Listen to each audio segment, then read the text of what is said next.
होगा cash book का। Last हमने क्या किया था, कैश बुक का डेबिट बैलेंस दिया गया था ओपनिंग के अंदर। यहाँ पे हम कर रहे हैं कैश बुक का क्रेडिट बैलेंस दिया गया है आपकी ओपनिंग के अंदर। ठीक है, अब ओपनिंग के अंदर अगर हमें क्रेडिट बैलेंस दिया गया है तो वो तो कैश बुक के लिए ओवरड्राफ्ट होगा ना, अनफेवरेबल होगा ना। तो उस केस में हमारी एंट्री कहां से होनी स्टार्ट होगी, क्रेडिट साइड से।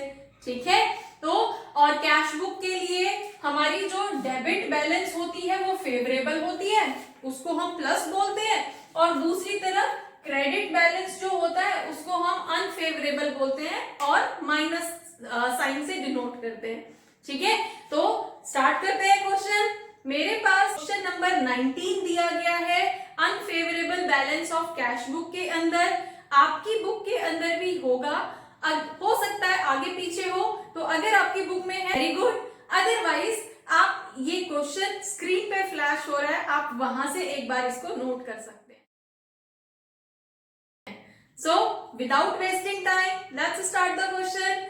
First is opening balance, opening credit balance of 40,500 is given. So अब हमारे पास सबसे पहले तो हम यहाँ पे ओपनिंग बैलेंस ही लिखते हैं, बैलेंस एज पर। अब ये बैलेंस किसका है, कैश बुक का है ना, कैश बुक, और हमारे पास ये कौन सा वाला दिया गया है, क्रेडिट, तो हम इसको क्या लिख देंगे, ओवरड्राफ्ट। ओवरड्राफ्ट बैलेंस या फिर credit balance of cash book. और क्रेडिट है तो इट मींस ये तो ऑलरेडी नेगेटिव से स्टार्ट हो रहा है ना, तो नेगेटिव साइड कौन सी होती है कैश बुक के अंदर, दिस वन। ठीक है, क्रेडिट बैलेंस है तो क्रेडिट में ही रिकॉर्ड कर देंगे। कितना अमाउंट है, 40,500 रिकॉर्ड कर दिया, क्रेडिट बैलेंस है, क्रेडिट में रिकॉर्ड कर दिया। फाइन, नेक्स्ट स्टेटमेंट है cheque of ₹5,000 issued to mister Manohar, but cheque is not presented yet.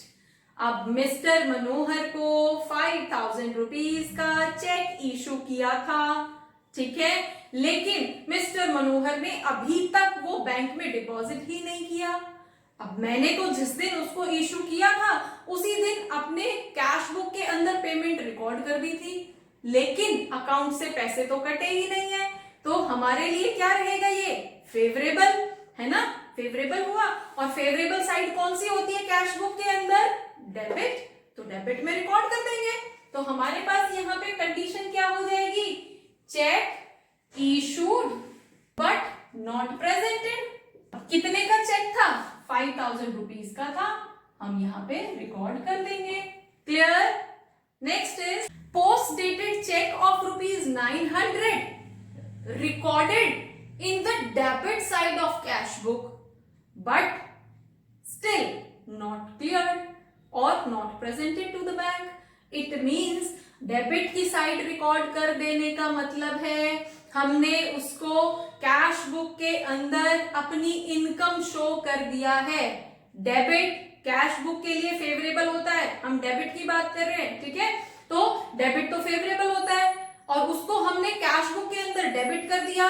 It means हमने अपनी इनकम लिख दी कैश बुक में और अभी तक वो क्लियर ही नहीं हुआ, अभी तक वो बैंक तक पहुंचा ही नहीं है। तो जो इनकम हमने मेंशन कर दी है उसको तो हटाना पड़ेगा ना, फिर वहां से तो हटाना पड़ेगा मतलब माइनस करना पड़ेगा, और माइनस कौन सी साइड होती है कैश बुक के अंदर, यहाँ पे credit side.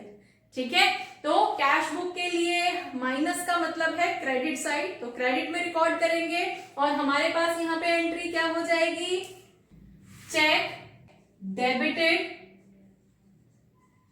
But not presented. अब सिंपली आप देखो हमने डेबिट कर दिया, डेबिट मतलब कैश बुक के लिए फेवरेबल, लेकिन अभी तक नॉट प्रेजेंटेड, अभी तक वो बैंक तक पहुंचा नहीं है, तो अब हम प्लस तो नहीं कर सकते ना, उसको फिर माइनस करना पड़ेगा। तो माइनस करने के लिए हमें कौन सी साइड रिकॉर्ड करना पड़ेगा, क्रेडिट साइड, और कितने अमाउंट का था, 900 रुपीज, इसलिए हमने उसको क्रेडिट साइड में डाल दिया।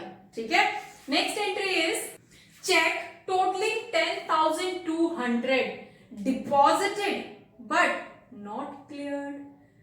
10,200 रुपीज के चेक हमने डिपॉजिट कर दिए, और जिस दिन हम डिपॉजिट कर देते हैं उस दिन हम कैश बुक में इनकम शो कर देते हैं, है ना। अब इनकम हमने शो कर दी, लेकिन क्लियर अभी तक हुए ही नहीं है, पैसा हमें मिला ही नहीं है। अब नहीं मिला है तो जो इनकम हमने शो कर दिया उसको हटाना पड़ेगा, इनकम को कम करना पड़ेगा। इनकम कम करने का मतलब है अगेन क्रेडिट। क्लियर? तो हमारे पास यहाँ पे क्या हो जाएगी entry, check deposited but not clear. Again हमारे पास एंट्री कहां हो जाएगी, क्रेडिट साइड। डन। नेक्स्ट है ₹4000 के चेक हमारे बाउंस हो गए, डिसओनर हो गए। अब चेक डिसओनर हुआ है तो हमारे लिए ऑफ कोर्स नेगेटिव है ना, इनकम जो हमने शो कर दी थी वो बाउंस हो गया, तो हमारे लिए नेगेटिव है, और नेगेटिव है तो अगेन क्रेडिट साइड। तो हम यहाँ पे क्या लिखेंगे, चेक डिसओनर। कितने का चेक था, ₹4000 रुपीज का चेक था, बाउंस हो गया, नेगेटिव लिख दिया। अब check of ₹10,000 was retired by the bank under a rebate of 150 rupees। हमारा कोई चेक बैंक ने उसको क्लियर किया, अब उसके बदले में 150 रुपीज का हमें डिस्काउंट की फॉर्म में रिबेट मिली है। रिबेट है ना, तो हमारे लिए तो गेन हुआ ना, और गेन है तो कहां पे लिखोगे, गेन है तो हम डेबिट में शो करेंगे, इनकम हो गई ना, तो उस केस में हम क्या लिखेंगे यहाँ पे, रिबेट अंडर बिल्स पेमेंट। अब बिल पेमेंट या चेक पेमेंट के केस में हमें कुछ रिबेट मिली है, और रिबेट है कितने की, 150 रुपीज की रिबेट है। क्लियर? नेक्स्ट इज, अब उस केस में हम क्या करेंगे, अब इस क्वेश्चन को दोनों साइड जो भी बैलेंस हमने लिखा है, डेबिट साइड क्रेडिट साइड, सबको प्लस कर लेंगे। तो हमारा यहाँ पे ऑब्वियसली क्रेडिट साइड का टोटल ज्यादा नजर आ रहा है, क्रेडिट का तो हम स्टार्टिंग से ही एक बैलेंस लेके चले थे, तो क्रेडिट का ही हमारे पास यहाँ पे ज्यादा होगा।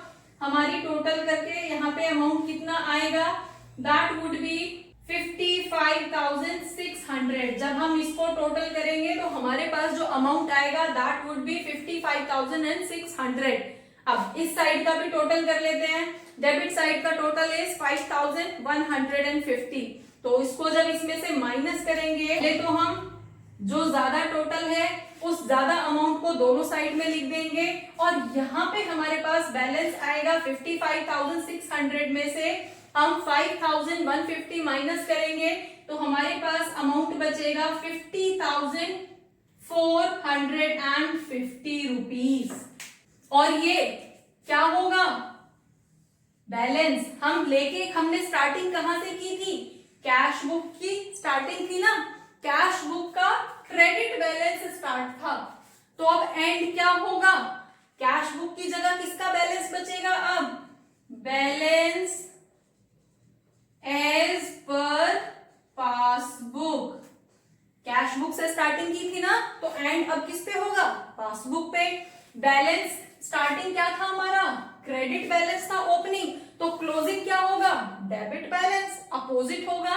हम बार बार डिस्कस करते आ रहे हैं। तो हमारे पास अब जब कैश बुक का क्रेडिट बैलेंस ओवरड्राफ्ट होता है तो पासबुक के लिए डेबिट ओवरड्राफ्ट होगा, है ना, अपोजिट है ना, अपोजिट नेचर के हैं। तो हमारे पास यहाँ पे क्या हो जाएगा, overdraft balance of passbook is 50,450 rupees. ठीक है, होपफुली जो क्वेश्चन है जहां पे हमें ओपनिंग बैलेंस कैश बुक का क्रेडिट अमाउंट दिया हुआ है उसको कैसे सॉल्व करते हैं ये आपको समझ आया होगा। For more keep watching, keep learning. Thank you.